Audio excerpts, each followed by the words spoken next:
కాకినాడ జిల్లా పిఠాపురం నియోజకవర్గంలో హిందూ క్రిస్టియన్ల మధ్య చర్చి తగాదా నెలకొంది.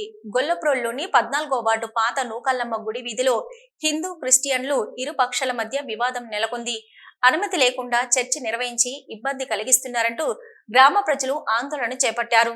రోజు రాత్రుల సమయంలో డ్రమ్ములు కొడుతూ స్థానికులకు అనేక ఇబ్బందులు కలిగిస్తున్నారంటూ స్థానికులు ఆగ్రహం వ్యక్తం చేస్తున్నారు. ఎట్టి పరిస్థితుల్లోనూ చర్చ్ నిర్వహిస్తామంటూ పాస్టర్ డేవిడ్ రాజు అంటున్నారు. సంఘటన స్థలానికి పోలీసులు చేరుకున్నారు. సిఐ హామీతో ఆందోళన విరమించారు. తమకు న్యాయం చేయాలంటూ పోలీస్ స్టేషన్ లో స్థానికులు ఫిర్యాదు చేశారు.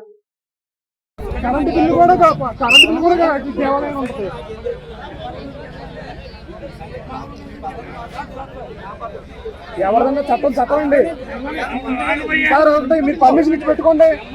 మీతో బతిమాడాల్సి వస్తుంది. మిమ్మల్ని పర్మిషన్ తెచ్చి పెట్టుకోండి.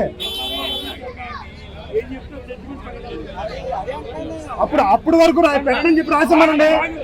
ఆదివారం ఎంఆర్ఓ గారు లేరండి. ఆదివారం ఎంఆర్ఓ గారు లేరు అక్కడ. అప్పటి వరకు రాసిమ్మనండి సార్. అప్పటి వరకు రాసిమ్మనండి. సమస్య పరిష్కారం సార్. మీరు టాపిక్ డైవర్ట్ చేస్తున్నారు అంతే. ఎలాగ రెస్పాన్సిబిలిటీ రెవెన్యూ కాదు, మున్సిపాలిటీ పరిధిలో ఉంది. మున్సిపాలిటీ కూడా చెప్తారు. దాని మీద పోతాం. రాసి